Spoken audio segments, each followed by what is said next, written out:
Hey Joli, ich glaube, wir sind da. Hey, heute zusammen, willkommen zurück zum ersten Schweizer Fischer-Podcast. Fischverrückt! Ja Mann, auch von meiner Seite ein herzliches Willkommen.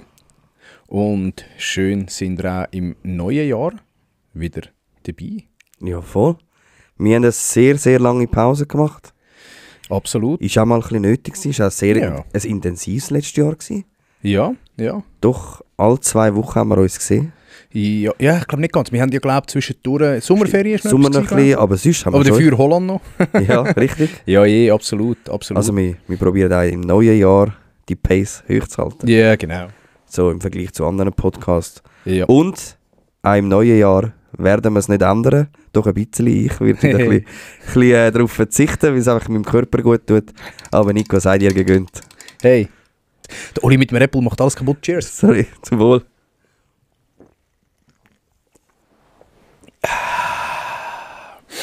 Ja, ich habe gemerkt, das hat bei meinem Körper schon recht gut. Du mal so ein bisschen Entgiftung. Ja, das ist gut, das ist recht. Jedem das sein. Man sagt, Ja. Leute, die keinen Alkohol trinken, sollte man nicht dazu verleiten zum Trinken. Bei dir würde ich es jetzt machen, Oli. Ja, Aber ja, nein, ist gut, wenn ihr keinen Alkohol trinkt, dann trinkt ihr keinen, das ist absolut in Ordnung. Ja, selbst. ja, ist halt so ein bisschen, wie sagen wir, so ein Ritual, das ein bisschen verloren geht. Ja, ich finde auch. Und es hat sich doch recht eingezogen, das Ganze, also doch recht Einzug gehabt mit dem Bier. Das haben wir jetzt wirklich... Ja. Aber wir brauchen ja mal Gäste, die Bier bringen. Der Roni haben wir Bier ist der gebracht. Einzige, Ja. der irgendwie ein Einzelner-Bier mitgebracht hat. Nachher Ja. hat es stark abgenommen. Ja, nachher hat niemand mehr Bier gebracht. Eben, ja. Dafür Gewinnspiele, natürlich fette Gewinnspiele Ja, das haben wir stimmt. gemacht letztes Jahr. Also ist wirklich, vor allem das am Schluss von fischen.ch, wo Das übrigens ist brutal. immer noch der Gutscheincode gültig ist. Ja, auch wenn ihr die Episode noch gehört, geht unbedingt noch schnell bei fischen.ch shoppen. Genau. Mit dem Code FISCHVERRÜCKT23 erhaltet ihr 10% von Einkauf. Richtig. Noch bis am 19. Januar Exakt. gültig. Also eigentlich, wenn ihr die Episode am Sonntag, also heute Sonntag, hört, geht noch vorbei, schaut die, hey, und shoppen. Ja, unbedingt. Let's go. Ja, dann würde ich sagen, wir starten mit unseren gewohnten Rubriken und wir starten jetzt mit der ersten Rubrik. Das ist Rückblick und Ausblick. Ja, der Klassiker, man weiss nicht mehr, wo die Jingles sind. He? Ja. Ich habe es vorhin gedacht, bevor ich gedruckt habe, überlegt, was ich sagen soll. Dann habe ich gefunden, komm, das ist sicher das B. Also du hast gewusst, dass du den falschen Knopf wirst drücken. Nein, ich bin davon ausgegangen. Ja, die Chance ist 1:4, dass ich den richtig verwünsche. Ich habe dir schon mal gesagt, du musst doch anschreiben. Ja, das wäre mit Arbeit verbunden, ich weiss. Nein, eigentlich ist es so logisch. Das A, der erste ist eigentlich der, den wir am meisten brauchen. Ja? Das ist eigentlich logisch. oder? Eigentlich hast du etwas dabei überlegt. Eigentlich bin ich schon ein helles Kerzchen, weißt du? Ja. Also, aber... Man muss auch noch wissen, dass man hell ist, genau, oder? Genau, Okay. genau, gut gesagt. Ja, die letzte Episode, 3.5 Men Genau, mit dem Aschi und dem Geier, und dem Geier. haben wir noch eine Umfrage gemacht, wo wir euch gefragt haben, wie findet ihr das neue Cover? Ja, und ich glaube, es ist insgesamt gut angekommen. Von dem her ja, hat niemand angeklickt, also gehe ich davon aus, das kommt gut Ja, an. ist ja die Frage, wie viel das hättest du gerade. Aber es ist okay, Passt. Nein, ich hoffe, mit dem Rot können wir den Outschlag. Ja, und vor allem die meisten haben entweder Fisch verrückt oder Nice geklickt. Ja, voll. Also eigentlich alle Fisch verrückt oder Nice. Von dem her easy. Darum habe ich eben gefunden, ich tue von dem her, ja, rein. Hey, und wir wollen uns an dieser Stelle nochmal bedanken für alle, die uns im letzten Jahr fleissig gelost haben, die Voll. regelmäßig immer uns ein Feedback gegeben haben, die gesagt haben, hey, mega cool, macht das jemand. Und ihr uns auch weiterhin in diesem Jahr werdet unterstützen. Absolut, hey, danke viel mal auch von meiner Seite. Es ist wirklich, es ist ein geiles letztes Jahr gewesen. Es hat mir Spass gemacht mit dem Für Podcast. den Start. Hey, mega. Ich meine, Mega. wir dürfen an dieser Stelle sagen, im Durchschnitt haben wir über 500 Wiedergaben. Ja. Ich werde mega oft gefragt, wie viele Wiedergaben das wir haben und wie viele Follower und so. Und wenn ich dann auch mit die Zahlen sage, dann schauen mich die Leute mit grossen Augen an und sagen, oh wow, hure geil. Dann sage ich jedes Mal, ja, wir sind auch mega überrascht gewesen. Ja, und irgendwie ist der Schweizer in mir rein, sagt immer so, da geht noch mehr. Ja, Für, habe ich auch das Gefühl. eigentlich, man hat recht, man sollte eigentlich mal reinhalten und sagen, hey, Scheiße, wir haben letztes Jahr angefangen, aus dem Jux raus, und wir haben gesagt, hey, wenn das ein paar Nasen hören, ist okay. Genau. Und es hören über 500 Leute unseren Podcast. Ja. Also ich habe ja schon hoch Poker bei meinen 20, oder? Wenn wir, Ja. Du hast ja mit weniger... gestappelt. Ja, genau. Und ich habe gedacht, ja, 20 hören es, weil das bringen wir zusammen noch Kollegen, die erste Episode hören. Ja. Dass es gerade so... Eigentlich hat es eingeschlagen. Man kann sagen, es hat eingeschlagen. Für uns, aus unserer Sicht, ist es durch die Decke. Ja. Also wenn wir denken, mit was wir gerechnet haben, ist es durch die Decke. Wenn man vergleicht mit anderen namhaften Podcasts, natürlich, klar, dann sind wir Peanuts, sind wir im Promillbereich wahrscheinlich, keine Ahnung, aber ja, ich finde es geil. Ja, voll. Macht Spass. Aber wir haben schon das Ziel, dieses Jahr... Ich hoffe, dass wir die Nische durchbrechen. Hey, ich hoffe es auch. Ich meine, ich muss immer sagen, es ist eine Nische, es sind nur die Fischer, die wir ansprechen. Ja, es ist nicht absolut. Wie ein Daddy-Podcast, wo vielleicht mehrere etwas davon können rausziehen. Aber der Tausiger wäre mein Ziel dieses Jahr, ja, schon dass wir im Schnitt 1000 können. Das wäre schon geil. Ist hoch, finde ich hoch. Ist sehr hoch. Das ist doppelt so viel. Aber wir können auch sagen, wir gehen nachher nochmal genau darauf ein. Wir haben noch Gäste. Jungs, werbet! Hey, das. Und ich habe das Gefühl, mit Gästen, die wir werden haben dieses Jahr, wo noch viel... das macht mega viel aus. Ja, auch mit Hörerschaft sehr wahrscheinlich mitbringen. Ja, vor allem, sie teilen es auch dann im Social Media und ja, das macht mega viel aus. Haben wir jetzt auch mal gesehen, wenn wir Gäste hatten, die Episoden sind meistens am besten angekommen, weil sie halt am weitesten verbreitet worden sind. Also natürlich auch spannende Gäste, selbstverständlich. Also, das sind eigentlich auch die Episoden, die ich dann auch sehr gerne gehört habe. Also ich habe bis jetzt eigentlich jede, ausser die letzte Episode habe ich noch nicht gehört, aber sonst habe ich jede Episode gehört, komplett durch. Also ein Listener ist immer von mir, sorry. Ausser die letzte Episode, die habe ich noch nicht gehört. Aber die mit den Gästen haben mir immer am besten gefallen. Ja, wobei, ich finde die von uns zwei auch mal lustig, unterhaltsamer. Ich finde, sie tun damit gut, so, wenn wir am Aufnehmen sind. Ja. Das tut damit gut, einfach so ein bisschen pläudern und wirklich nicht irgendwie konzentrieren auf den Gast oder so und schauen, hey, Gast, das ist jetzt wieder eine Frage für dich, jetzt müssen wir dich wieder ein bisschen einbinden oder so, sondern es ist mehr so ein bisschen, wir plaudern einfach miteinander. Aber von der Spannung her finde ich, mit einem Gast, finde ich es schon geil. Also ich finde, das ist mega interessant. Du hörst vom Gast völlig eine andere Ansicht. Deine Ansichten kenne ich ein bisschen. Du kennst meine Ansichten ein bisschen. Aber von einem Gast, ich finde das so geil. Wie wenn du das fremdes Gewässer anschauen. Es ist einfach, ja, genau. Ja, auf alles andere werden wir in der Rubrik Thema noch genauer darauf eingehen. Richtig. Gehen wir in die nächste Rubrik. Würdest du auch meinen? Meine Woche, deine Woche.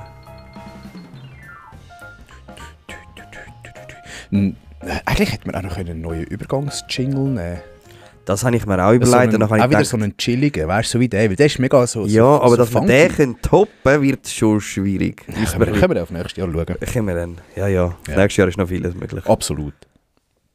Hey, soll ich mal anfangen? Ich habe ein bisschen weniger, glaube als du. Oder ein bisschen kürzer gefasst.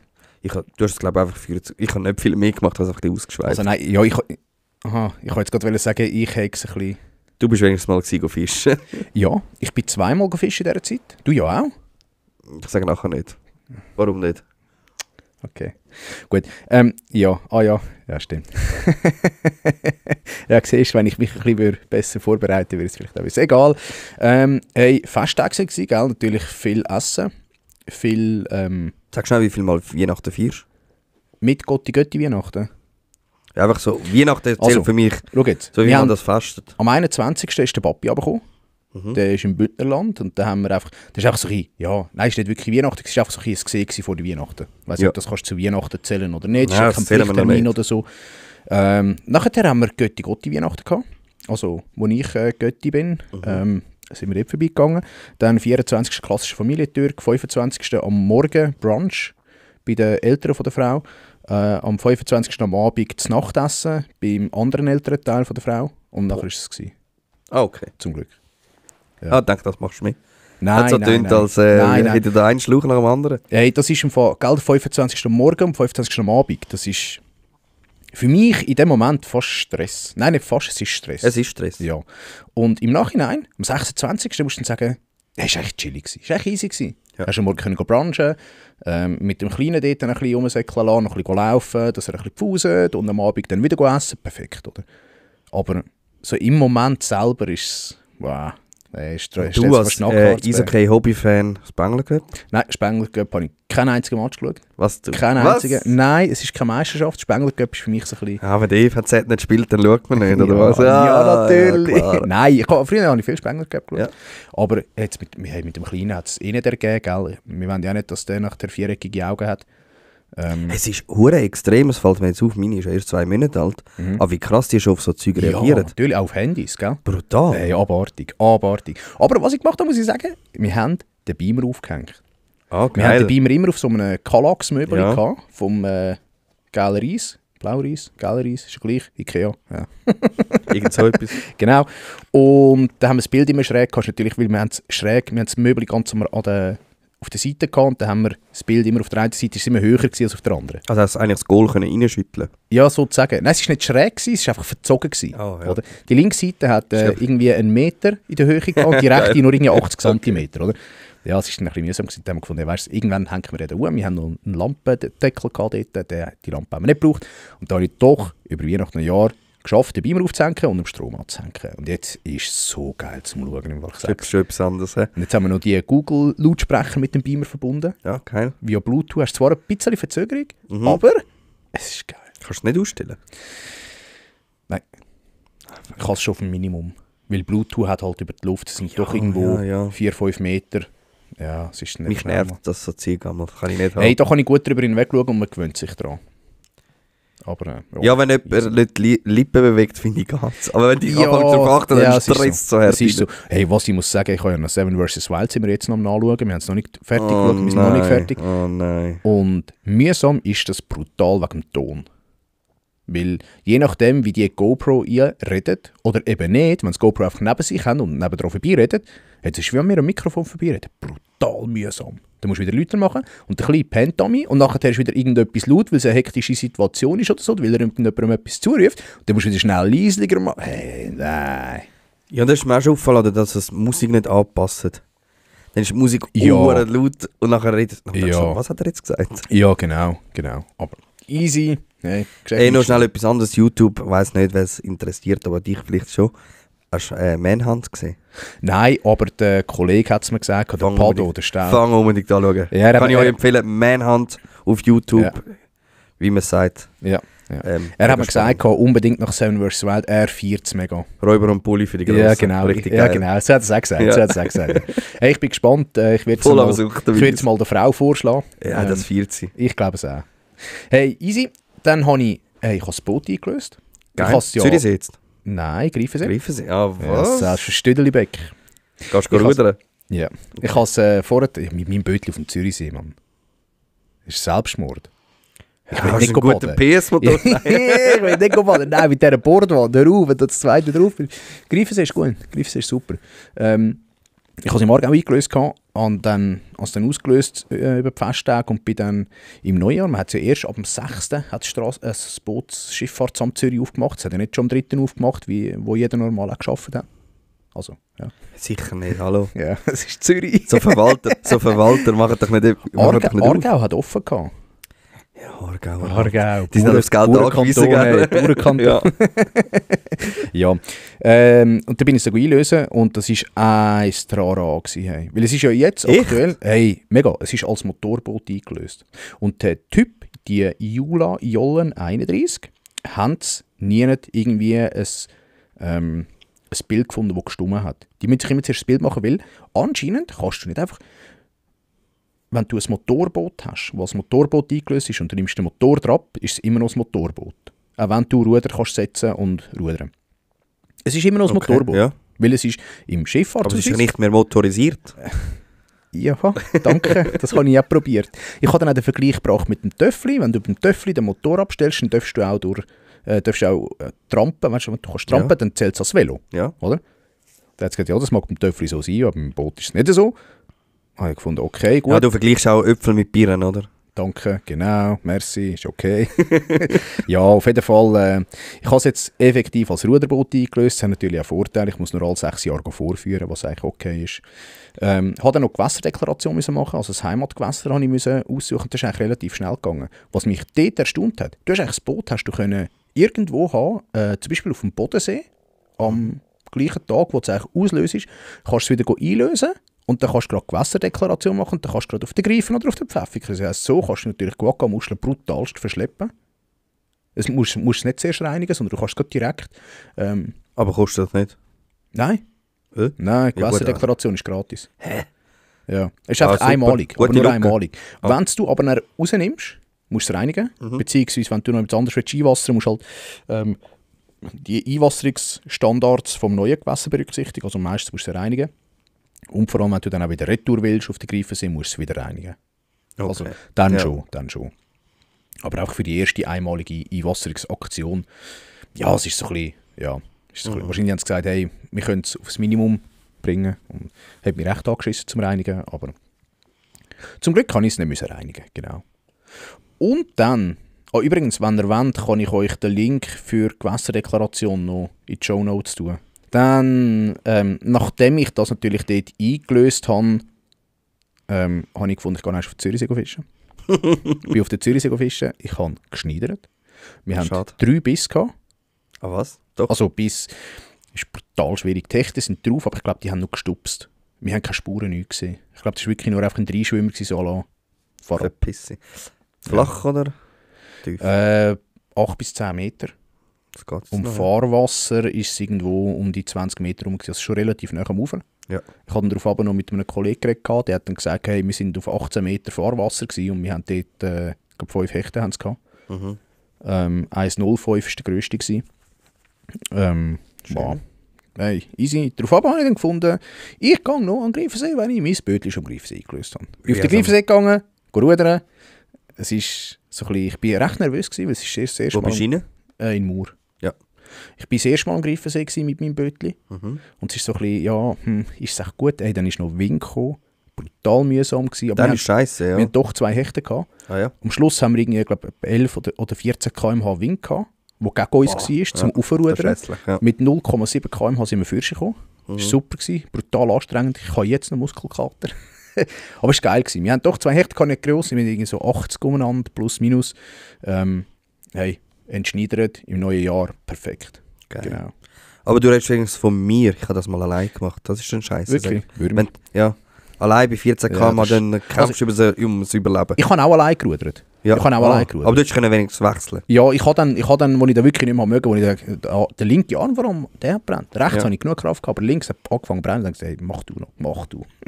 Ja, zum Glück, ja. Ah, immerhin. Petri, ja. Merci. Ja, that's it. Das wäre so ein bisschen die Zeit gewesen, was Fischen angeht und so. Natürlich Patent lösen, die üblichen. Übrigens habe ich das Zürichsee-Patent, habe ich jetzt das Dreisee mit Gast, habe ich über das App gelöst. Und? Gut. Ich habe es App noch nicht machen runterladen. Es ist gut gegangen, es ist so ein bisschen, ja, du siehst dann einfach im App, dass du das Patent hast. Ich habe, glaube ich, kein Mail bekommen. Irgendwie, weißt du, das Bestätigungsmail oder so für den Kauf. Gut, wenn sie im App hast. Dann Ja, aber gleich, ich finde es gleich irgendwie, ja, so ein Ja, bisschen. wieso hast du nicht geschrieben? Nein, ich habe dann gefunden, ich habe es ja mehr. Eben, ja. Ja, aber trotzdem, es wäre schön gewesen, so, ja. Ja. Easy, ist gegangen. Okay. Ja. Du, ja, ich habe im Fall dieses Jahr ein bisschen Gedanken gemacht. Ich glaube, ich löse dieses Jahr kein Patent weder auf dem Greifensee noch auf dem Zürichsee. Oder respektive, ich war letztes Jahr so viel auf dem Zürichsee gewesen, mit dem Team, das zusammen das Gastpatent hat, dass das Greifensee gar nicht lohnt. Für das 1-2 Mal, wo ich gehe, dann kannst du schnell Tageskarte nehmen. Ja, es ist so. Ich glaube, ich mache das absolut. Jahr so. Ich habe wieder das Tessiner Jahrespatent, das habe ich wieder genommen. Fipspass muss ich noch lösen. Hast du noch nicht, was, der Fiespass? Ja. Das ist noch nicht? Nein, Ah. habe ich noch nicht gemacht. Ja, ich bin noch nicht so sicher, ob ich auf Holland gehe oder auf Schweden im Herbst. Ja. Das müssen wir noch ein bisschen auskehren. Also ich würde sicher einmal wieder auf Holland gehen. Ja, ich will eben auch noch mal auf Holland. Ich habe dort noch eine Rechnung offen. Ja. Und die muss ich noch begleichen. Und das wäre so richtig, das wäre nämlich mein fließender Übergangsvideo Ah, sorry. von Holland ist fertig. Wirklich? Aber Es noch wird- nicht aus? Es wird Ende Januar Ah. wird es raustatschen. Okay. Genau, ich habe wieder mal Zeit gehabt, jetzt einfach so die letzten paar Wochen mal wieder ein bisschen herhocken. Bislang ist das irgendwie nicht möglich gewesen, einfach family-technisch, weil es mir auch nicht so wichtig ist wie Familie. Und jetzt habe ich wieder gefunden, komm, ich hocke wieder mal her und dann habe ich wirklich Holland fertig gemacht. Und beide Schweden-Videos werden auch Aber in nicht näherer Zeit rauskommen. Ich weiss noch Ah. nicht, ob die kommen gerade im Februar, weil ich bin mir noch nicht ganz schlüssig, was ich an der Messe mache. Dort bin ich mir immer noch ein bisschen am Überlegen, was ich dort noch so ein bisschen machen soll. Und je nachdem wird dann halt, wenn ich an der Messe ein bisschen viel etwas mache mit TikTok, Reels, irgendwie so etwas, habe ich im Kopf, das wird sicher dann den Februar in Anspruch nehmen. Okay. Aber sie sind ready, die Videos, die werden dann nächste Zeit rausdroppen. Geil. Voll. Freu mich. So ein Video ist richtig lustig. Ja, das ist gut, das ist gut. Du bist ein bisschen angespannt, aber Wegen? du siehst es dann. Genau. Ist gut. Ja, und das andere ist, genau, ich habe am 29. wollen fischen mit dem Dima zusammen. Dachte, geil, noch im alten Jahr noch so ein Meterpike. Ja. Ja, schön. Mit 39 Grad Fieber im Bett gelegen. Kacke. Ja, das ist richtig hässlich. Eben vor allem jetzt so ein bisschen, wo die Zeit fehlt vom Fischen, wo du wirklich effektiv musst sagen, hey, dann gehe ich fischen. Und wenn dann etwas dazwischen kommt, das fickt die hart. Das ist so, das ist richtig hässlich. Das hat mich so Habe ich zum brutal Glück nie angeschissen. gehabt. Habe ich zum Glück nie gehabt. Ich bin nie krank geworden, bis jetzt, wo ich plan kann zum Fischen. Holzalarm. Also, ja. Hey, definitiv. Hey, Absolut. ja, wirklich, das hat mich hart angeschissen. Ja, glaube ich. Dann gehe ich aber den Sonntag go fischen. Holz anlangen, dass es das mal funktioniert. Hey, nicht mit dem Dimma. Ich sage euch noch nicht, mit wem, Okay. weil ich habe vor, ein Video zu machen. Ist ein sehr berühmter Fischer. Hoffentlich wird der nicht krank. Ich hoffe, der wird nicht krank. Ja. Nein, wir haben es schon mal verschoben. Wir haben eigentlich letztes Jahr gehen. Wer zugelassen hat, weiss jetzt, wer es ist. Und dann gehen wir das Jahr. Aber wird es sicher ein Video geben. Super. Pelagisch. Wissen wir noch nicht. Müssen wir Ja. noch schauen. Je nachdem, was das Wetter macht. Ja. Dann eben, habe ich schon gesagt, bin ich ein bisschen Planung am überlegen, was mache ich an der Schweizer Sportfischermesse. Weil eben das Video wird nicht möglich sein, wegen der Kleinen halt.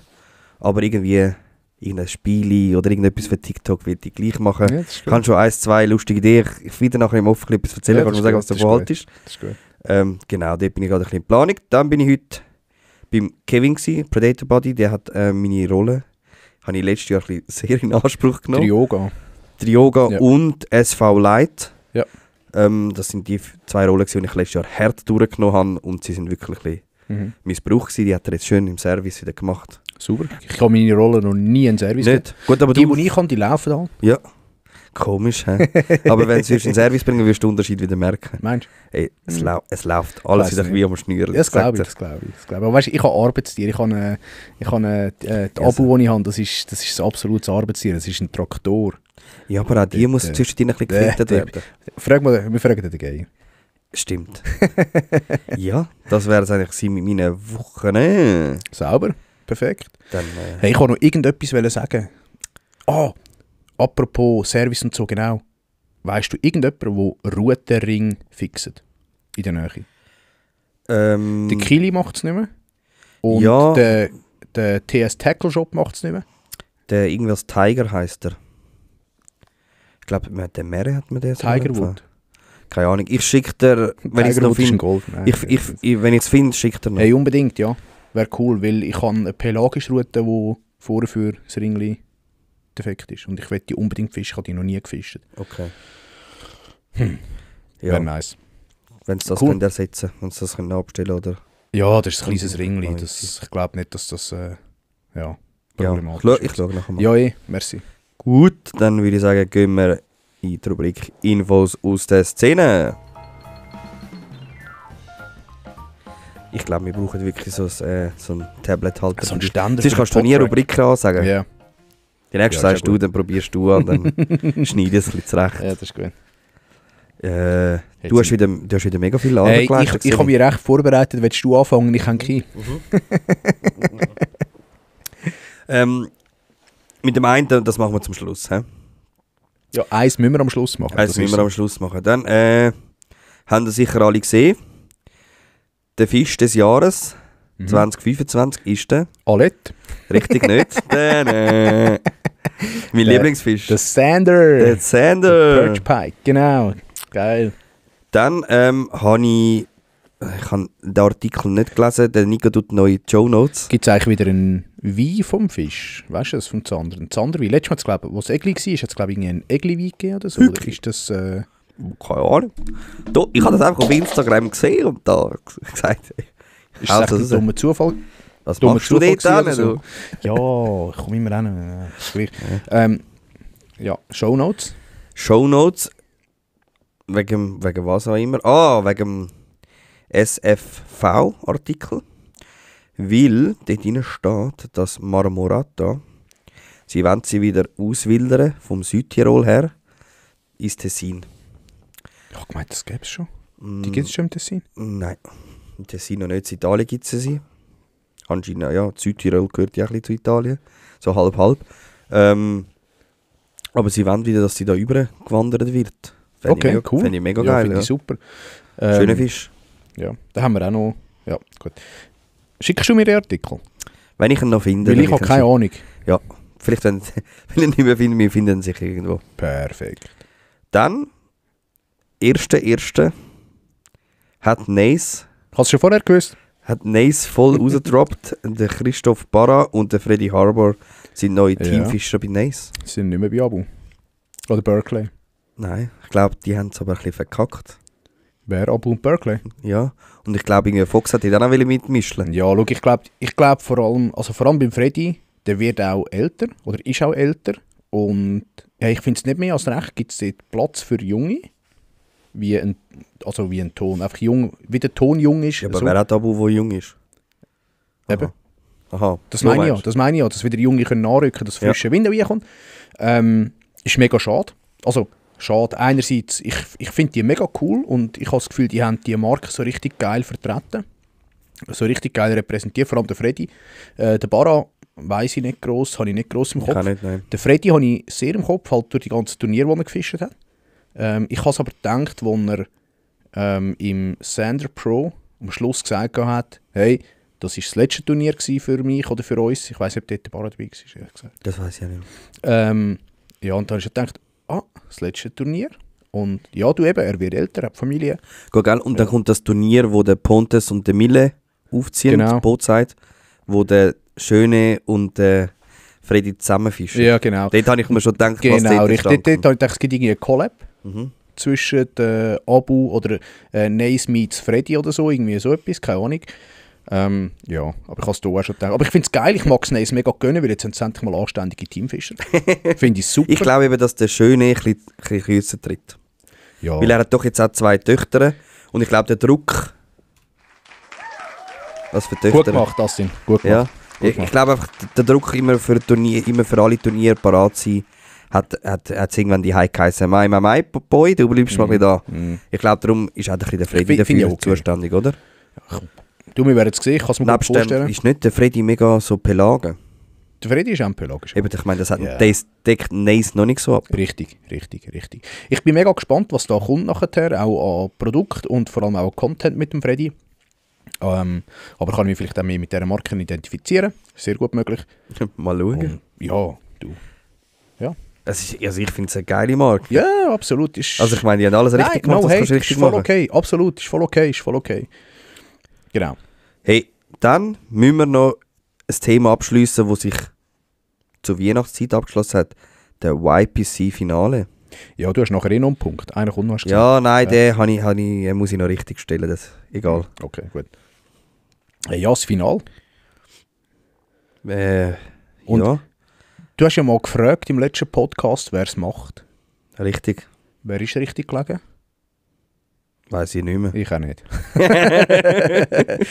Ich glaube, wir sind bei. Aber ich habe gesagt, aber nicht, ich habe gesagt, der Ton macht es, glaube ich. und ich habe gesagt, der Yosuri, Der Sami? der Sami ist nicht schlecht dabei, weil ich noch von etwas weiss. Und das hat er gemacht, beim Herdegli gefangen. Und er ist nicht Ja. schlecht gewesen. Was, zweiter oder dritter? Er ist Zweiter wohl. Zweiter sogar, genau. Ja, gut. Ich meine, ich habe mal so wieder ein geiles Finale gefunden. Hey, ich auch. Das muss man sagen, ist Ja. endlich mal wieder mal eine spannende gewesen. Nicht Ja. der Schöne ist schon nach der ersten Folge durchgerasselt und man Ja. hat gewusst, das ist der erste Platz, gut. Ja, genau. Hoffen wir, dass hinten spannend wird.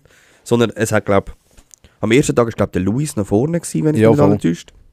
Er war recht lang vor gewesen mit seinem 1,14 m Hecht. Ja, und dann hat es angefangen immer ein bisschen wechseln. Dann ist mal der Ton wieder vorne gewesen. Ich glaube, zwischenzeitlich ist auch mal der Florian Hassenpflug raufgekommen. Ja, ist möglich. Und ich meine, schlussendlich am Luis haben einfach die Egli am Schluss gefällt. Ja, die haben das Genick gebrochen. Sonst hätte das, glaube Aber das er Ding hat geil gemacht. performt. Ich Ja. finde ihn einen coolen Typ. So. Und auch das hat wieder mal gezeigt, auch er wird nervös. Weißt du, es werden alle so ein bisschen... Der Ton ist sich so ein bisschen... Ich sage jetzt, seines Sieges sicher gewesen, hätte ich jetzt gesagt. So wie er gefischt hat. Also, oder so wie es er geht. rübergekommen ist, hat er mich nicht irgendwie nervös gedunkt oder so, sondern hat er mich Ich meine, aber du musst auch noch den Mut haben, go Topwateren ja, in diesen absolut. Polders, wo er es noch Ja, nie das finde ich probiert aber geil, hat. Das finde ich geil. Ja, das finde ich sicher, geil, Mann. stark. Das ist wirklich... Und dass er einfach im Finale sagt, komm, das mache ich jetzt. Ja, genau. Gut, er hat halt keine wirkliche Vergrößerung mehr gesehen, er hat gewusst, dass Hecht rum sind.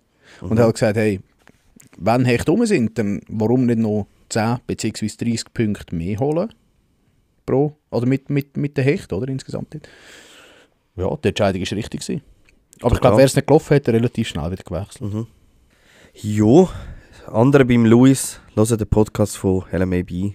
Haben Sie wieder eine neue Folge Ist endlich rausgekommen, wo es erklärt, warum der Luis oder wie die Kooperation läuft mit Hecht und Barsch. Sauber. Mit dieser Firma ist auch Zeit geworden. Ich frage mich einfach jetzt, wie lange bleibt Enrico noch bei LMAB? Okay. Aber wir haben sie noch nicht, hören den Podcast. Ja, unbedingt hauen wir rein. Was ich noch habe, hast du fertig, sorry? Ja, ich kann nichts mehr zum Beispiel. Das Einzige, was ich mal muss sagen, dieses Jahr muss ich sagen, Color Grading, bad, Kameraleute, bad. Und ich habe noch nie so viele Spots gesehen. Also dieses Jahr haben sie richtig schlecht geschaut. Ja, okay. Also ich glaube, der YPC macht Holland. Gut, ich bin halt kein Zunichte. Spotgeier. Ja, aber für alle Nein. Spotgeier ist so, Ja, klar, die YPC-Folgen, du Ich siehst kann über mich die Hälfte null der Spots. Ja. Du Ich findest habe mich ja. null geachtet, im Fall. Keine Ja. Ahnung.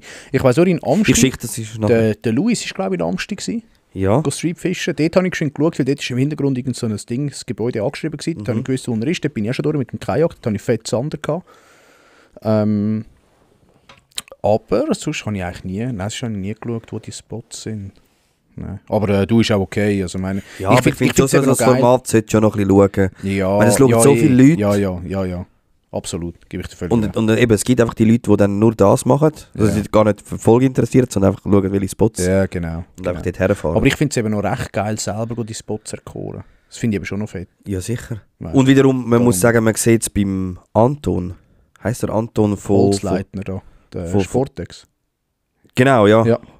Er hat ja auch an einem Ort gefischt, wo andere vorher gefischt haben. Und die haben alle nicht gefangen. Er ist nachher hergestanden und hat seine Igel Ja, gefangen. ja, Wiederum musst du ja. einfach fischen und das Richtige machen im richtigen Moment. Ja, genau. Schon klar. Aber ich finde, Hecht und Barsch hat jetzt so Reichweite, dass man ein bisschen auf das achten könnte. Ja, fast müsste eigentlich. Also wenn du so willst. Finde auch, ja. Absolut. Nebst dem nehme ich mega Wunder, was passiert, wenn das Filmverbot kommt in Holland.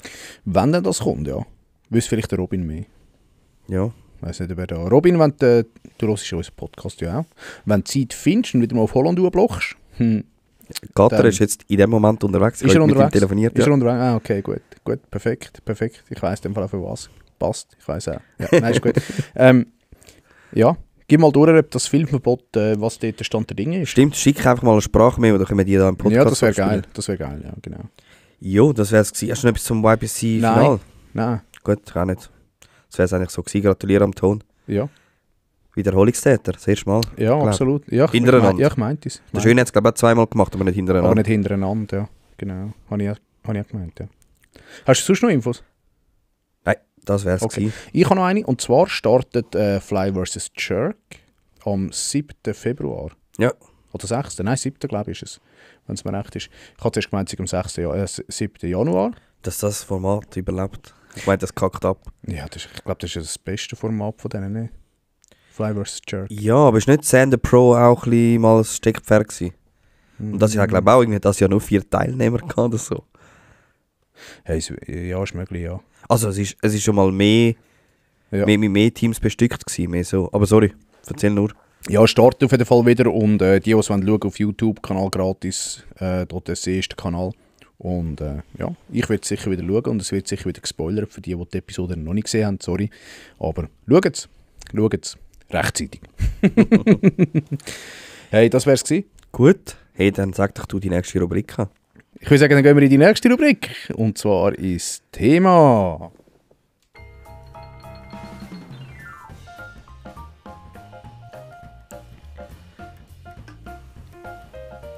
Ich glaube, allzu lange tun wir das nicht in die Länge ziehen oder künstlich in die Länge ziehen. Nö. Wir haben einfach gedacht, hey, wir haben letzte Woche, ja, ich glaube letzte Woche oder vorletzte Woche, haben wir eine Jahresplanung gemacht. Heute haben wir Dienstag. Ja, letzte Woche ist es. Letzte Woche, wir haben gedacht, wir nehmen euch ein bisschen mit in das Jahr, was wir so ein bisschen angedenkt haben.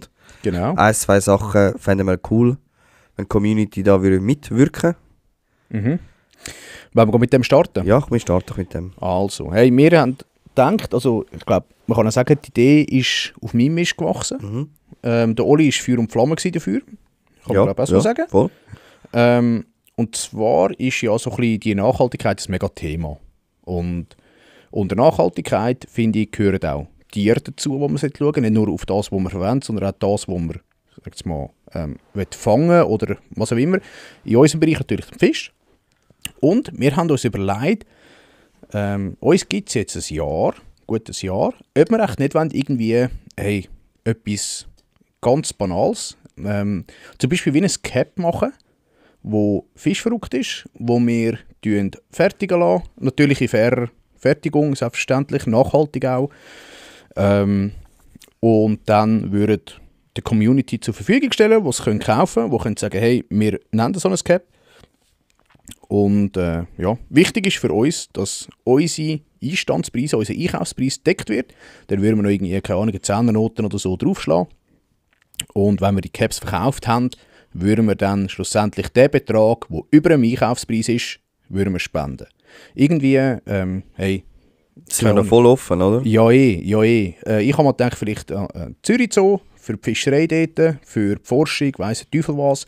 Hey, wenn ihr gute Inputs habt, auch wenn ihr gute Gadgets habt oder so, wo ihr irgendwie sagt, das könnt ihr am Wasser brauchen, why not? Haut sie in die Kommentare, töckelt es rein.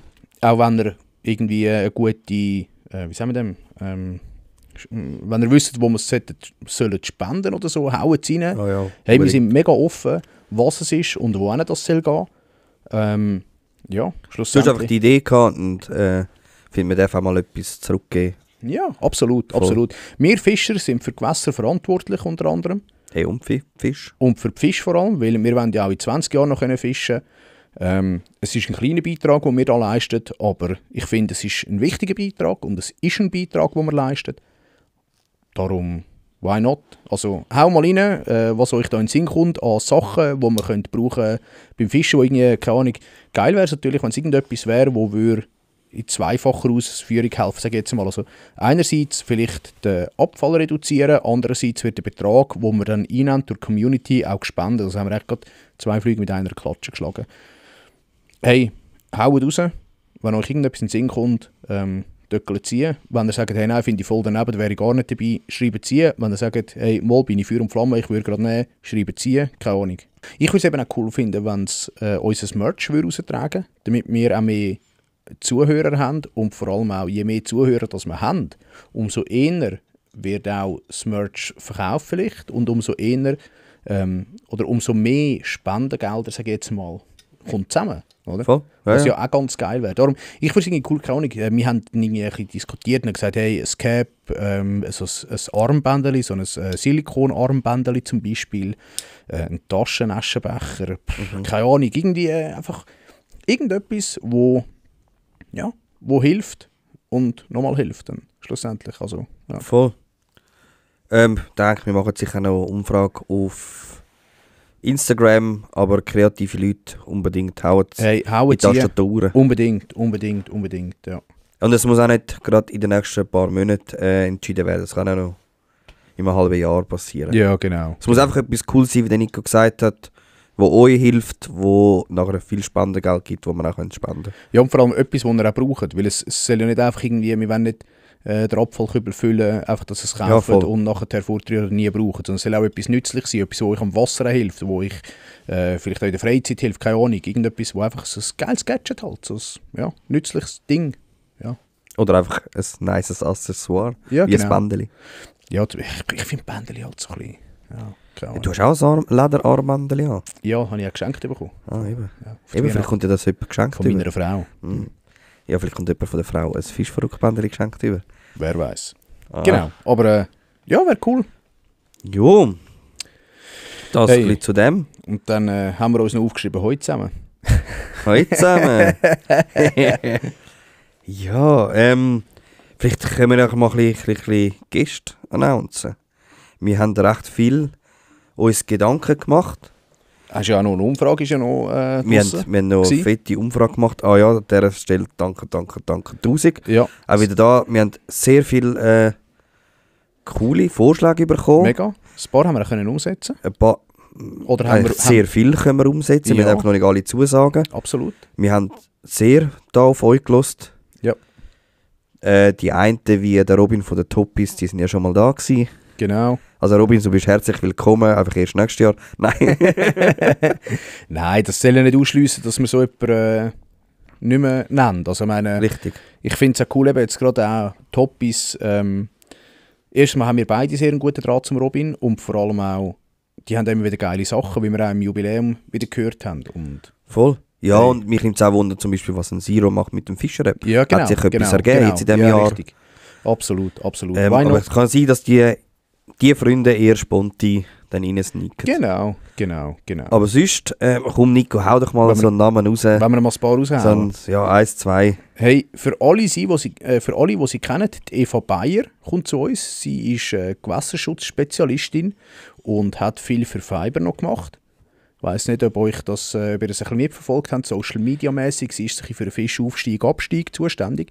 Wird sicher auch sehr ein spannendes Thema, auch mit Gewässerrenaturierungen. Dann wird sicher der Gesi kommen. Warte schnell, Ja, ja, sorry. Eva wollte ich noch etwas sagen. Es war lustig, du hast sie angefragt Mhm.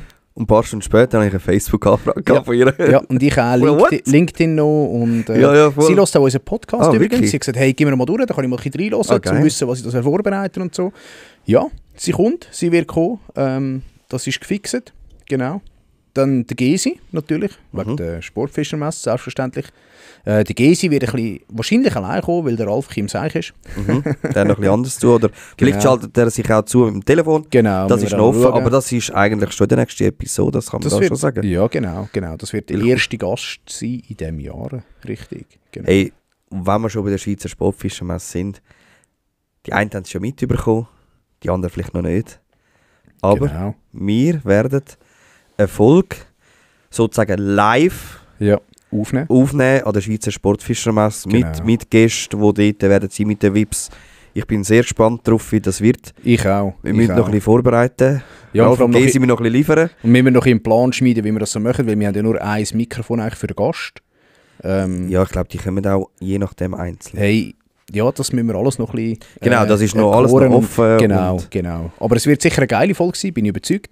Ich bin Brutal. auch gespannt mit den Hintergrundgeräuschen dort, wie viele Leute das eigentlich vorbeisnicken und sagen, hey, zusammen! Ja, aber machen das unbedingt. Also, das fände ich mega. Ja, das finde aber ich haben schon sie noch geil. Grenzen. Ja, Ich sehe jetzt gerade den Geier, wenn er hintendurch tat. Apropos, ja. Der Geier wird auch kommen, im Podcast übrigens, gell? Einfach so. Gut, by the das way. ist ja fast kein Geheimnis mehr. Er hat Nein, sich ja ich fast glaub, ein bisschen das ist- angekündigt. Ja, absolut, absolut. Der Geier wird natürlich mit uns Hechtfisch anschauen. Genau. Dann werden wir noch einen markenvertretenden Gast haben. Und zwar den Fonso, den Markus von euch, von der Bullseye. Mega cool von uns, dass du kommst. Mega. Ich bin sehr gespannt auf die Episode. Wie das läuft. Ein Schweizer Routenhersteller, der ja, seine Geschichte erzählt. Bin Und ich nebst mega dem, wie gespannt. viele Jahre nimmt er schon am YP? Die dritte? Jetzt das ja die vierte, fünfte, Ich und sowas? Ja, irgendwie so, ja. Ja, die haben wir dann auch noch Also- ein bisschen mit Fragen löchern Ja, natürlich. voll, sowieso. Also ich bin mega gespannt. Das wird Und ich sicher bin, mega hey, coole aber ich bin Folge. schon auch überrascht gewesen. Ich habe ihn ja gesehen in Berlin an der Messe und er hat gesagt, müssen wir mal schauen, weißt du, wie das so beiläufig sagst, müssen wir mal schauen, kommst du mal im Podcast und so. Also ja, unbedingt. Ja. Schickst einfach Daten durch. Wo ich ihm geschrieben habe, hat er gesagt, ja, das haben wir ja schon angeschaut. Oder? So, ja, okay. Also, Geil. ja, auf, Ja, euch, ist auf cool. ihn freue ich mich. Mega. Mega. Dann Captain Greenfin werden wir auch noch bei uns haben. Richtig. Dort Der haben wir hat schon dazu fixe gesagt. Genau. Zusage. Ja, und dann haben wir noch ein paar andere, die wir noch ein bisschen offen lassen. Einen möchte ich noch sagen. Dann wollte ich eine sagen. Ja, das ist gut. Einen möchte ich noch sagen. Und zwar der Nils Andersen von Petri Heil. Jawohl. Bin mega gespannt. Sie haben ja auch einen Podcast mal gehabt. Haben wir ja auch schon in der ersten, Richtig, ja. in der ersten Episode ist das der Kommentar gewesen. Petri Heil hat auch schon einen Podcast gehabt. Ja, die haben auch schon einen Podcast gehabt. Aber das ist ja ein Fisch-Podcast gewesen, wenn du so willst. Die haben einfach Fischarten vorgestellt. Hey, ich bin mega gespannt, wie er dazugekommen ist zum Petri Heil. Ich habe mit ihm auch schon das ein oder andere Mal zu tun gehabt. Er fragt mich auch immer wieder an wegen irgendwelchen Wettbewerben, natürlich, wo ich auch sehr gerne mitmache, wo es Routen zu verlosen gibt. Genau, und ja, nimmt mich Wunder, wie er dazugekommen ist und was er von unserem Podcast hält. Ja, voll, bin ich auch sehr gespannt. Petri Heil sicher etwas, wo die ältere Generation, sagen wir Ü40, eher noch liest. Oder nimmt mich Ja, auch Wunder, ich glaube, auch wer die von Jungen uns im hat noch das Petri Heil abonniert? Ja, ich glaube, es sind schon noch viele. Soll ich eine Umfrage starten? Das wäre mal noch spannend. Wer hat das Petri Heil noch... Also komm. Also ich habe sie dann deabonniert, weil was dort drin steht, ist schon alter Käse. Nicht alles, nein, hör auf. Ey. Ja, aber das habe ich schneller auf TikTok oder auf YouTube konsumiert, was dort drin Ja, steht. okay, aber es geht ja auch noch so ein bisschen ums also ich finde es so cool, so mit dem Flair, einfach so das Heftchen durchblättern, ja, am Abend einfach vom Ja, Sofa. du bist auch ein alter Sack, da gesehen wir es. Hey, ich habe praktisch keine Bücher mehr, ich lese alles mit dem Kindle, gell? Also ich habe nichts mehr irgendwie in Papierform oder so, der Rest ist alles digital, mit Tablet, weiss ich was. Ach, wirklich? Aber Das machst du dann? Ja, das Petri Heil finde ich cool, es gibt es ja auch digital. Ah ja? Mhm. Aber, also als E-Paper, sagen wir dem. Mhm. Ja. Mhm. Aber ich finde... Also eigentlich ein Newsletter. Nein, ich glaube, es ist schon E-Paper. Ich glaube, du hast schon die ganzen, keine Ahnung, wie viele Seiten es dort sind, einfach zum Durchblättern, wie ein Katalog halt, einfach auf dem Tablet. Aber ich finde es eben gleich noch cool, wenn du so irgendwie ein Heftchen noch kannst lesen und ja, keine Ahnung. Ja. Okay. Ich schaue es meistens, vielfach überfliege ich es einfach und lese die spannenden Ja. Artikel. Er mit schaut unserem einfach Kollegen Bildchen an, will ich sagen. Ja, ich kann Das ist nicht wie ein lesen. Fischbild. Ich kann nicht lesen. Dann kommt der letzte Gast, kann man das so sagen, wenn sie weiblich ist? Weiß nicht. Gästin. Gästin, das gibt es eben auch nicht. Nein. Aber der Nico stellt sich seinem Kryptonik. Und zwar würden wir gerne Christina einladen. Bis jetzt haben wir 2 Anfragen geschickt, hat sie noch auf keine reagiert. Also wenn irgendjemand da draußen eine Handynummer, eine Telefonnummer hat, eine E-Mail-Adresse, was auch immer. Aschi, hast du gehört, Aschi? Wir wären sehr froh darum. Also ich fände es sehr spannend, wenn sie wieder in den Podcast kommt. Hey, wäre mega. Wir haben recht gegen sie geschossen, ich vor allem. Habe mich da auch ziemlich entschuldigt. Aber es wäre wirklich cool, wenn sie auch im Podcast würde kommen, einfach zum die ganze Geschichte mache ich Aufrollen. ja, glätten, habe ich Oder- jetzt sagen. Oder wie einfach man mal dem aus sagt, einfach ihrer Sicht können richtig, erzählen, ja, genau, danke. wie das Richtig. gelaufen ist. Ich meine, sorry, Exakt. ein bisschen die Schweizer im YPC müssen wir ja ein bisschen unterstützen. Völlig. Und da steht ja der Podcast. Völlig. Wir sind ja ein Schweizer Podcast und durch das... Also wir sind noch dankbar um Leute, die Kontakt haben zu der Christina. genau. Würden wir sehr gerne da einladen. Völlig, Weitere Gäste folgen. Hey, Es wir hat haben noch ein paar in der Pipeline, wir haben noch ein paar, wo wir wollen, aber Unbedingt. wo Also es wir noch hat sehr nicht gehört haben spannende, oder uns auch noch nicht spannende gehört Themen, wo die Gäste werden können haben. reden. Ja, voll. Und wir hoffen, dass alle so zusagen. Für die einen ist es halt, glaube ich, auch noch ein bisschen weit weg. Ja. Wir haben halt Anfragen gemacht für das Ja. ganze Jahr. Ich glaube, das ist den Leuten manchmal ein bisschen Ja, ich suspekt reingekommen. Ich glaube, fürs nächste Jahr müssen wir dann so ein bisschen wieder die Halbjahresplanung machen, habe ich das Gefühl. Ja, und So gleich ein- habe ich gedacht, eben gerade Leute wie der Fonso, wo vielleicht noch ja, ein bisschen unterwegs sind, ja, sind ein bisschen froh, ja. wenn du sagst, hey, dann und dann kommst du. Beim Fonso war ja okay, gewesen, aber ich habe auch schon Rückmeldung bekommen, was, so weit? Das ist ja viel zu weit weg. Ich auch, ey. ja, Keine ja. Ahnung. Und wir haben gedacht, ja super, dann haben wir die Leute Ja, vielleicht gerade, genau, oder? genau, weil dann ist der Terminkalender noch leer, dann kannst du sogar einschreiben und da kommt nichts anderes dazwischen. Jo, Aber hey, easy. ja, sonst. Themen haben wir gesagt, haben wir noch ganz viel offen. Ja. Aber natürlich, wenn euch etwas Brennendes interessiert, ich glaube auch, dort sind wir genug spontan, wenn jetzt gerade irgendetwas Ja. aufkommt, wie letztes Jahr mit dem Livescope, Ja, dass wir gerade werden reagieren. Also wir haben noch Oli und Nico Episoden nicht geplant, so ein bisschen Oh, ja, die ja, klar. Waffer-Episoden. Kann natürlich auch sein, dass wir ein bisschen weniger haben, als wir geplant haben, denke ich jetzt Es einmal. wird weniger als letztes Jahr sein. Ja, und es wird wahrscheinlich auch jetzt, zum jetzigen Stand, wie wir geplant haben, werden es weniger sein, habe ich das Gefühl. Episoden? Nein, weniger Oli Nico. Ah, ja, Weil ja, genau. Das sind dann wahrscheinlich so Episoden, wo wir dann kurzfristig vielleicht noch einen Gast haben und finden, hey, das wäre noch spannend oder das wäre noch interessant und dann könnten wir ja den dazu nehmen, weil das Thema gerade aktuell ist oder so. Ja, Aber wir werden Aber- natürlich, ihr werdet ein volles Programm von uns abbekommen. genau. Und wie Soli gesagt hat, wenn ihr Inputs habt, wo wir sollen bringen und uns befassen, hey, haut es raus und wir schauen natürlich, ja. Ja, hast du noch irgendetwas zu diesem Thema? Hey, Wollen wir nein. etwas auslassen? Nein, ich glaube nicht. Ich habe zwar geschrieben 1 bis 2 Gäste liegen, jetzt haben wir ein bisschen mehr Ja, geleakt. jetzt haben wir ein bisschen mehr geleakt, ja. Ja, dann würde ich sagen, das müssen wir nicht künstlich da in die Länge ziehen, Genau, jetzt haben wir endlich mal eine angenehme Episode. vor allem zum Schneiden. Ja. Dann würde ich sagen, gehen wir doch ins Entweder-Oder. Das habe ich letztens erst gesehen, dass du das angepasst hast. Wieso Ja. steht immer Nico an Oli an Nico und wir nie Ja, gewusst, genau, wer genau. dran ist. Und ich habe, glaube gestern habe ich es angepasst. Habe ich gefunden, Ah, komm, ich perfekt. muss noch geschwind, weil sonst So haben müsste wir- ich mich vorbereiten wäre. Ah ja, easy. Aber so haben wir jetzt einen Rhythmus drin. Und ich habe auf jeden Fall Retour gehen, gell, bis zu der Episode vor dem Zero. Weil Krass. nach Ja, dem Zero haben wir ja dann noch das Jubiläum gehabt, oder noch einen Gast gehabt, noch das Jubiläum, nochmal einen Gast. ja, aber plötzlich, gell, am Anfang ist halt hat uns auch niemand gekannt, blöd Nein, gesagt. am Anfang haben wir Und ja kaum Gäste gehabt. plötzlich, tack, Ja, hat das genau. angenommen und jeder wollte da Ja. im Podcast gehen. Eben, ich meine, sogar ein Geier hat sich reinschleichen weil er unbedingt hat dabei Hat sich sein. müssen reinschleichen. Ich glaube, er ist Ja, einfach mitgerissen worden vom Agi. Hat es aber selber sicher auch geil gefunden. Also, Genau. Nico, bist du parat für im neuen Jahr das entweder oder? Ich bin nie parat, aber Ich ja, habe mich erzähl. natürlich vorbereitet, Das ist super. aber schlechter als Sascha. Ja, das glaube ich dir. Kann ich auch verstehen. Hey, nein, ich kann eigentlich noch fragen, wie war es eigentlich gewesen mit dem Kind so über Weihnachten, Neujahr, Oli? Das haben wir gar nicht thematisiert, so mit diesen, ich sage jetzt mal, Fressereien, Fester.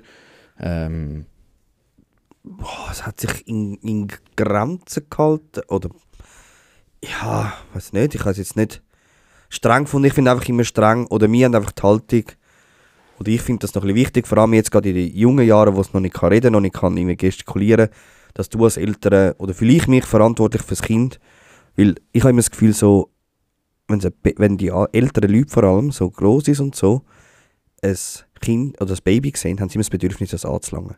Ja. Und ich finde das ganz schlimm. Wirklich? Weil ich finde, ein Kind hat auch, also du darfst ja auch bestimmen, wer dich darf antatschen und wer nicht, und wem du vielleicht eine Umarmung ist zum Heu sagen oder nicht. Aber noch nicht so lange. Okay, Nein. selber schuld. Also weißt du, was ich meine? Ja, Und irgendwie ja. finde ich so, als Eltern bin ich wirklich verantwortlich, das Kind auch ein bisschen davor zu schützen. Ich finde nur schon auch einfach irgendwo das Kind im Gesicht anlangen. Und das fällt mir so auf, dass die Leute, wenn sie ein Baby sind, so oft mit Touch. Genau, Und ich und sage gerade so, packen, so. ja, so, Ja. hey, du weißt gar nicht, hat das Kind überhaupt gern? Es kennt dich gar nicht. Ich finde es eben etwas anderes, wenn es dich ja schon ein paar Mal gesehen hat. Und vor allem hast du als Eltern gern. Ja, Also und, weißt- und ich finde, das ist mir mega, oder habe ich mit dem Manu zusammen geschaut, dass das wirklich nicht passiert. Das ist wirklich so ein bisschen, das habe ich verdammt anstrengend gefunden, bei gewissen Leuten. Einfach so, ja, oder eben ohne Frage, einfach so das Gefühl, jetzt kann ich das Kind wegnehmen. So, hey, nein. So, nein, solange es noch nicht kann schwätzen und noch nicht kann sagen, ja, easy, ich will zu dir kommen, bin Bleibt's ich bei wie euch, bleibt es bei uns. Oder bin ich auch verantwortlich, dass ich sage, hey, willst du es mal heben? Ja, Dann genau. sag Ja, ich, dann hey, ist klar, da kommt es von dir aus. Genau. Ja, und das ja. ist mir, das habe ich mega streng gefunden an Ja. Weihnachten. Okay. Aber jetzt, eben, ich meine, in meinem engsten Kreis kennt sie alle. Gut, das ist wenig das Problem. Ja. Aber es gibt natürlich auch Weihnachten, wo viele Verwandte dort sind, vor allem bei der Manu, Ja. wo mir das mega aufgefallen ist. Und die triffst du einmal im Jahr und die wollen natürlich dann Ja. mal gehen. Hast du dann noch Ja, voll. Ah, Und ich so okay. finde, nein, nur weil es ein Baby ist. Okay. Ja, aber nein, sonst, du, es ist nicht anders wie vorher. Ja. Ausser du musst, eben, ich meine, ich habe ich sage immer ein Einsteigerbaby bis jetzt. Mhm. Ich meine, in der Nacht schlaft sie, wenn wir so um 12 Uhr ins Bett gehen, dann kommt sie erst um 4 Uhr, manchmal auch erst um 7 Uhr. Also Sie geht um 12 Uhr ins Bett? Ja, Wow, okay. voll chillig. Okay, So der letzte Shop und dann pennt sie durch. okay, geil. Also von dem her, eben, es war wie alle anderen Tage. Ja. Super, Ja, cool. das Ja, noch zu wir haben dem. schon ein Wunder genommen. Ja, die Frage easy. jetzt so geschehen. Das ist gut. Also Nico, Jo, hey, die Antwort, ich kenne es natürlich, weil ich dich ein bisschen kenne. sehr gut. Aber andere kennen dich noch nicht so. Ah, Beim okay, ja, es ist auch sehr wahrscheinlich auch. okay. Beim Fischen, bist du eher ein Frühaufsteher oder ein Langschläfer? Wenn es ums Fischen geht? Ja, Ja, früh aufstehen. ja, eben auch. Ja, natürlich. Also ich bin nicht der, der ums Verrecken am 5 Uhr muss im Wasser sein. Das schon nicht. Ja. Aber ich sage jetzt gerade, wenn es ein Gewässer ist mit einem hohen Befischungsdruck oder wenn, hey, keine Ahnung, an Lungersee muss ich nicht erst um 10 Uhr gehen.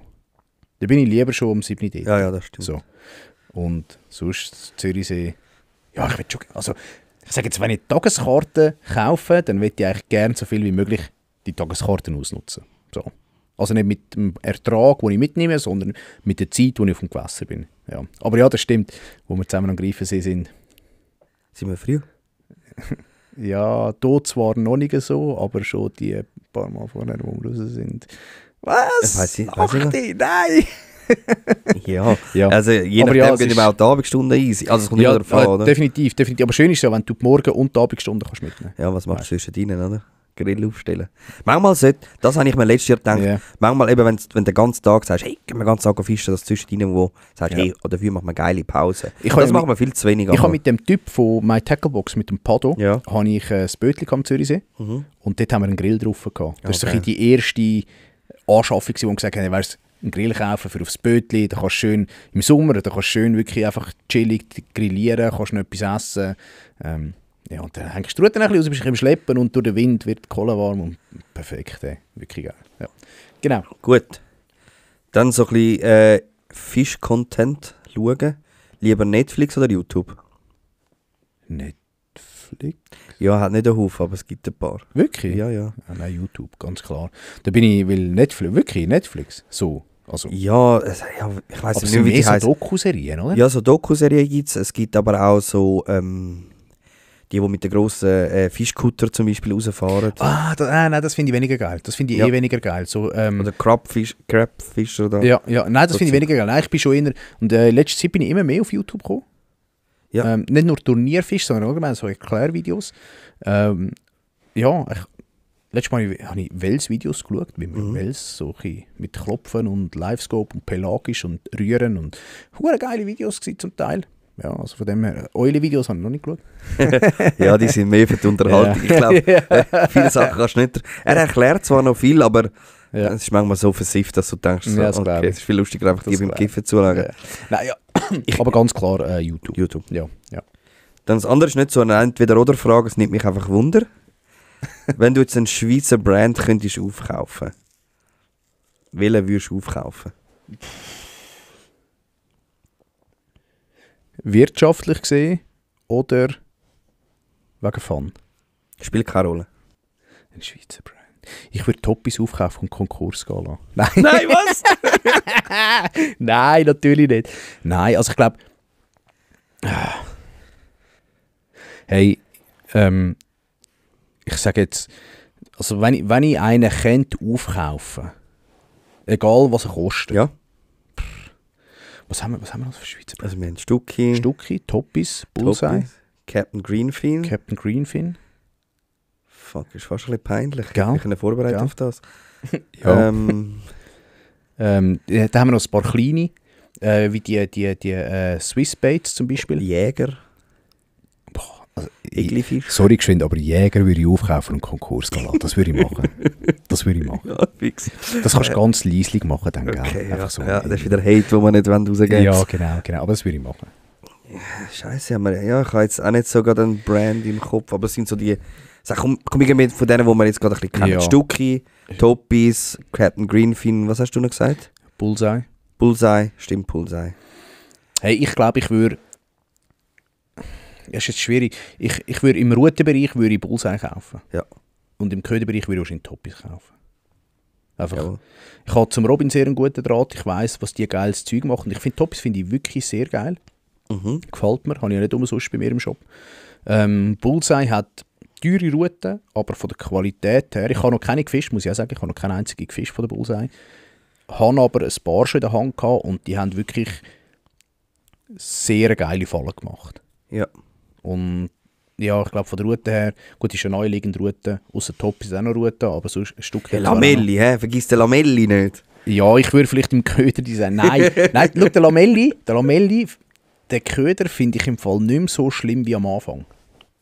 Er sieht rein optisch, okay, ist er immer noch gleich, Ist immer noch ein Lamelli. absolut, aber wenn ich sehe, was der an Wasserverdrängung hat, wie der tut, hey, wenn du den rausnimmst und geschwind nur einen Zwick gibst, hey, du bist nachher gerade duschen.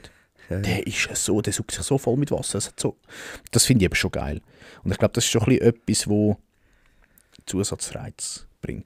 Okay, aber jetzt musst du dich noch für einen entscheiden. Toppis. Toppis. Ja, einfach weil mir Toppis näher ist als Bullseye.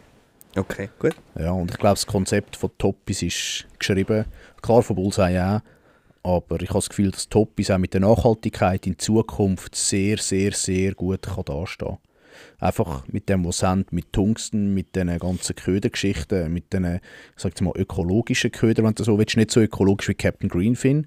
Captain Greenfin ist mir einfach noch ein bisschen zu klein. Ist für mich für das Ja, aber Invest noch ein bisschen zu wenig. Ja, aber gleich finde ich, die haben schon einen rechten Zuwachs gehabt.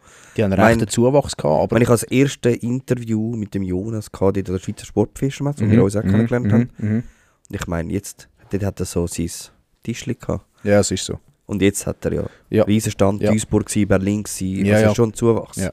Aber Natürlich hat er einen Zuwachs, aber ich habe das Gefühl, es ist einfach noch ein bisschen... Es ist ja noch ein bisschen, von der Entwicklung her, finde ich, ist es fast noch ein bisschen zu früh für sättige Köder.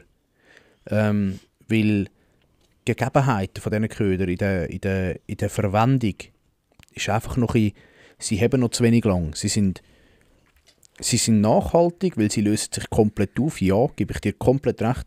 Aber ich will nicht nur 4-5 Stunden mit so einem Köder fischen. Weil ich habe meine Köder teilweise, ja, ich sage jetzt jahrelang an einem Chick-Kopf. Ja. Und dann fische ich den wieder, wenn ich auf Holland gehe.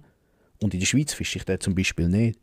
Und mit Captain Greenfin, mit diesen Ködern, das finde ich danach, aber das können wir dann auch ein bisschen... Können wir darüber reden, wenn können wir dann ein bisschen die Wurst nehmen, sage ich mal. Jawohl, genau. Eine gute Frage stellen. Ja, also, darum mit Toppis ich würde mit Toppis gehen. Du? Toppis hat sonst auch geile Routen. Ich will sowieso... bei der Route würde ich eine Änderung einbringen, aber das ist gleich. Hau raus. Ich würde einfach Hechtroute machen. Egli ist okay, aber ich würde Hechtgeschirr machen. Etwas gibt. Ja, aber ich würde sofort Hechtgeschirr machen. Aber das, ja. Ja. Sie haben ihre Linie, sie haben ihren Gameplan und ich glaube, das stimmt. Ich glaube, der passt so weit. Egal, wo das du recherchierst, was das du recherchierst, Nachhaltigkeit ist einfach zuoberst oben. Und die Leute schauen immer mehr. Man schaut immer mehr auf die Wiederverwertbarkeit. Und das muss ich halt einfach schon sagen, die huren Scheissköder von Toppis, die sind einfach geil, was das angeht. Du darfst sie nicht mit anderen mischen, okay, aber dann kannst du dir so ein kleines Scheissböckchen mit den paar Ködern, die sie haben, und das finde ich eben auch geil, es ist ein überschaubares Sortiment. Da kannst du dir dort deine 3-4 Farben, wo du sagst, mal, ich weiss, dass die liefern, die kannst du dir in so ein Böckchen packen und die kannst du ja zusammenlegen. Du kannst ja den Skeletonius mit dem Cornelius zusammenlegen zum Beispiel.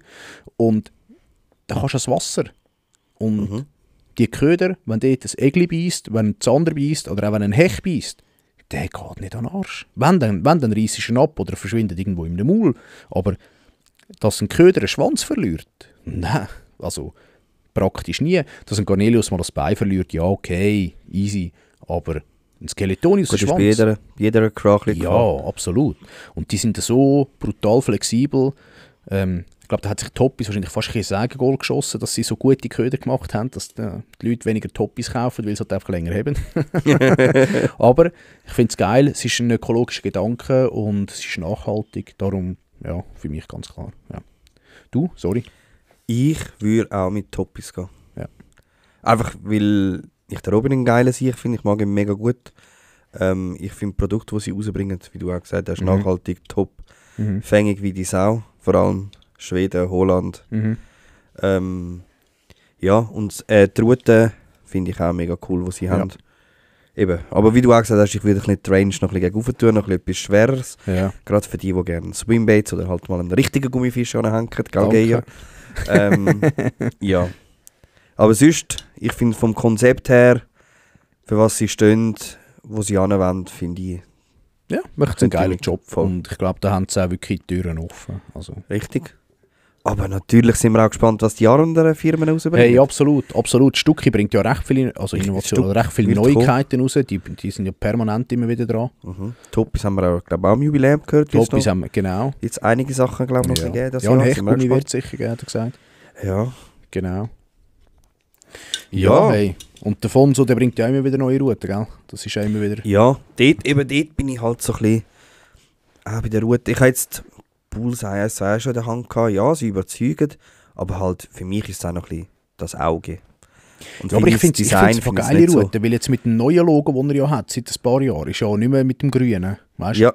Und das Grüne, das hat mich echt gestört. So grün, pink, mal pink war es, glaube ich, im Auge. Und so. Da habe ich mir gesagt, ja, okay, es ist so klassisch schweizerisches Start-up. Aber mittlerweile, mit seinem geilen Bullseye-Schriftzug und so, muss ich sagen, die Routen gefallen mir. Die Routen gefallen mir wirklich. Also Cherry Picker, ich hätte mir die fast gekauft. Die hat 350 Stutz gekostet. Ich hätte mir sie schier gegönnt. Ich habe schon eine halt auch hure teuer. Ja, natürlich, aber es ist dafür Qualität. Es ist wirklich Qualität bei diesen Routen. Und der Service ist eben, glaube ich, auch noch recht geil. Okay. Ja. Du, das können wir ihn ja fragen, wenn er dann da bei uns im Podcast Und übrigens, auf der Lameli hatte ich ja schon ein paar Hechte gehabt, gell?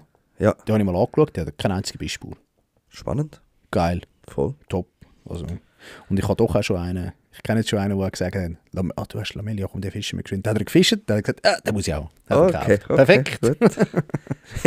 Gut, machst du noch für andere Brands da? Ja, natürlich. Werbung. Ja, natürlich.